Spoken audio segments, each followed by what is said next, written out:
Okay, that's that. We've talked about numbering your slides. We've talked about making sure that you have 2 decks and make sure that the slides and the notes, everything is congruent and it flows in the right order. We've talked about using the B key. We've talked about the golden rules. We've talked about 2 to 3 minutes per slide, making sure there are no distractions while you're covering the slide deck, and all these different areas that you can use to make sure that your visuals are very effective. Let's go back to our body of talk. One of the promises we make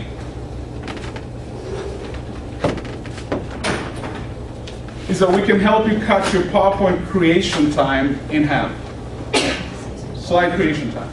Remember the first day I talked about we're going to do delivery first, then content, then interaction? So this is the interaction piece. A lot of times you start with interaction, you start with a slide deck, and then you're told, go do the presentation. I want you to take that deck and not see it as, this is like what I have to do. See it as a tool, as a resource. Figure out the delivery skills you need, figure out the content you need, and then just pull out only the slides you need. When I talk to marketing people, they say when they create those decks, the goal was never for you to go present with the whole deck.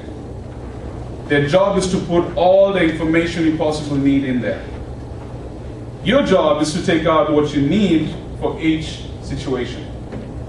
Most people misunderstand that and they take the whole deck, throw it in front of customers and say, we got to go through all these 100 slides. The customer is overwhelmed, they're like, I can't take this. Death for PowerPoint.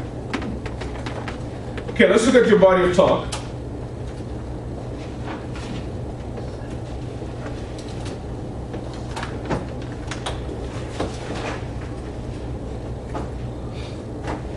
Now you can use this to figure out how many slides you need. You simply go through and number them. Your first slide could be your title slide. That would have your name, have your topic, it'd have maybe general overview. Keeps you from having to say, hi, my name is, and I'm here to talk about. Put up the title slide. Second slide could be your key points.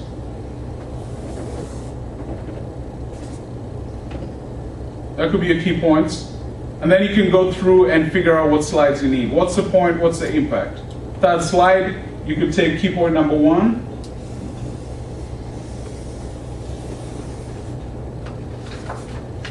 And that's your third slide. In each of these, what's the title? For key point number 1, for this slide, what's the title? Key point number 1. Key point number 1. It naturally gives you a title for everything. For the key points, what would be the title? The key points. Your topic. Your topic will be the title for the key points. And then here the title would be key point number 1. And then if you come here, the title is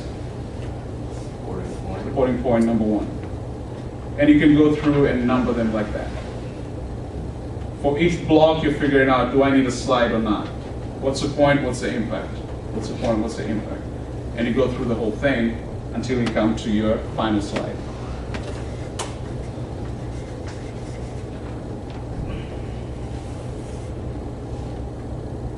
Keeping to the guideline of 2 to 3 minutes per slide. And it's very easy to create your slides because you're not starting from a slide deck, you're starting from your content. What do I need? Here it might be a demo, I'm going to show something. Here it might be a prop, I'm going to come in with an actual token and show it to them. And here it might be a slide, and here it might be nothing. You just stop. Makes it very simple.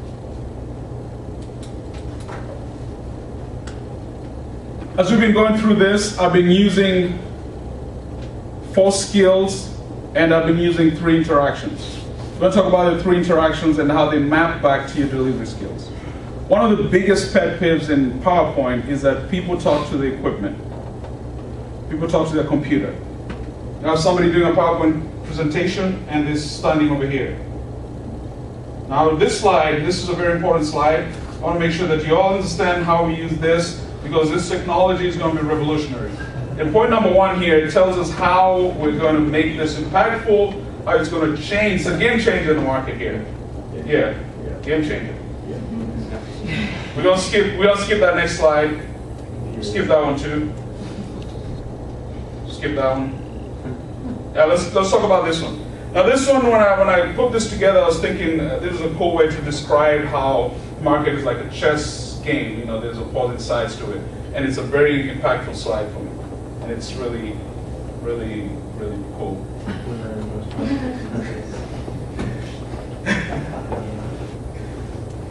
And they're talking to the screen. You've lost the audience. People are looking at you like, okay, why are we here? Why are we here? Why are you talking to your equipment when you're supposed to be talking to us? There's 3 key interactions. You have to interact with the visual, interact with the audience, and interact with the equipment, all at the same time.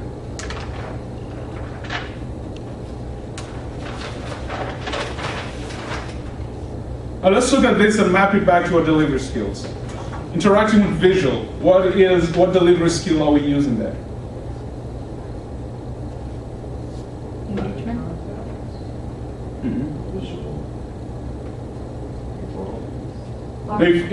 If I put up a visual and I'm interacting with it, what delivery skill am I using? Gestures. Gestures. Gestures, movement, because I have to move around to talk about it. Okay? If I'm interacting with equipment, Demonstration. I could use gestures. Anything else? Movement as well, because I have to move back and forth, right? So it forces me to use my delivery skills. And then, of course, this one is clear. Interaction with the audience, All of them. all of them. And the key one is eye contact. Because when we get into this, we start forgetting that I have to maintain eye contact. So this is key because it maps back to your delivery skills. 4 key skills. I used this with Jessica when she went on Monday. Preview, pause, move, and speak. When you're doing any visual, you have to preview, pause, move away from it, and then speak. 4 skills.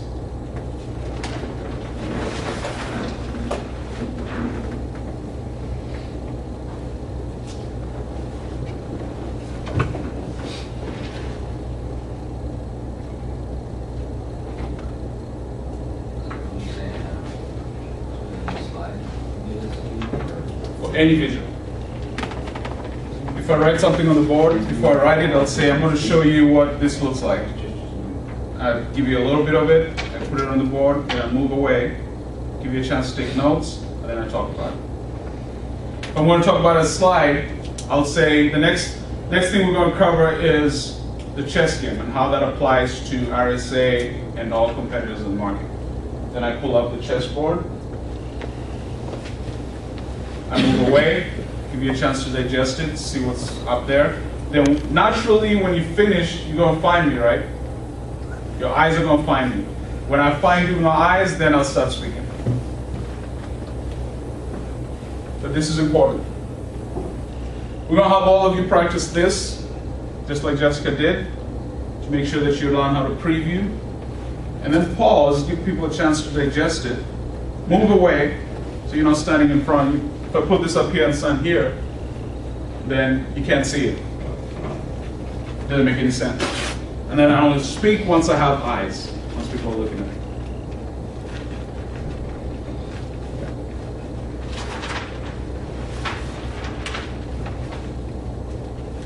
I worked for a mortgage company where I was required to do presentations, and I had 196 slides to go over. Now I had 4 hours, and if you do the math, it kind of works, but still 196 slides was too much. It was on a Saturday morning, and we had to go from 9 a.m. to 2 p.m. People were there because they really desperately wanted homes. And like I said earlier, it was low-income people and some people had credit issues. We required them to come to this workshop. The mortgage company required that they come in and they stay for the full 4 hours to get credit. My job was to keep them engaged for 4 hours on a Saturday morning. And then we had 196 slides. To make it worse, the first half was the exciting slides. It was where they talked about the homes, they talked about the history of the company, they talked about the mission, the things we're going to achieve as a company. Then we took a break and came back and started talking about the numbers. So right around 12 noon is when you're talking about numbers. You're talking about people's bank statements, you're talking about interest rates, you're talking about credit reports. Death by PowerPoint was very likely there. You could easily look out and people are like, oh my goodness, when is this going to be over? And because they had to be there, they stayed. When I came in, they hired me because of my presentation skills. They brought me in and said, you're going to be doing this every Saturday. And then I started fighting with them because it was like too many slides, too much information on the slides. I already knew this stuff, but I was like, too much information. And of course, I'm not going to read from the slides.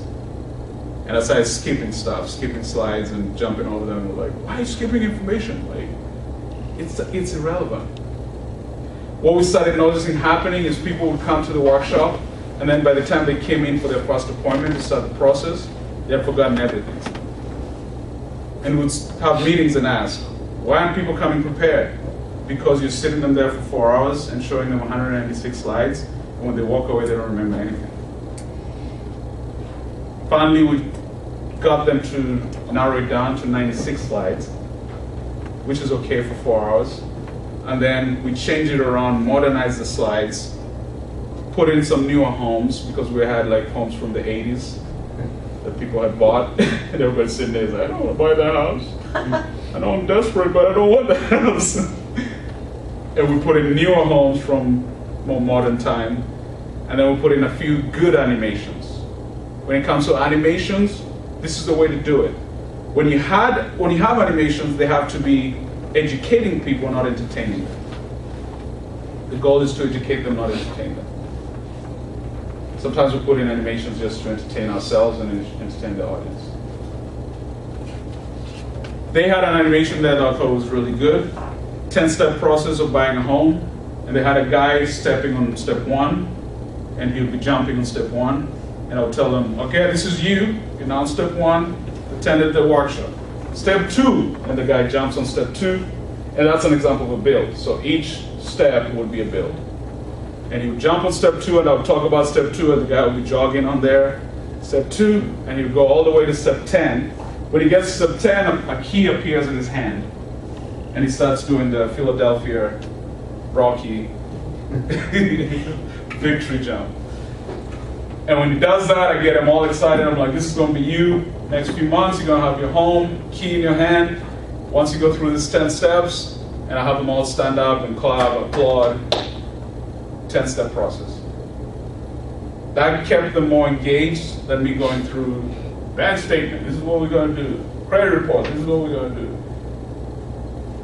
You figure out ways to get people more engaged by using animations effectively. Remember, the goal is to educate your audience, not to entertain them. In any situation you find yourself, figure out how to be more effective with visuals, and you're going to be 85% more effective than the person next to you who doesn't use them. Okay, let's take a break. When we come back, Gabriel is going to walk us through Q&A. We'll go from there.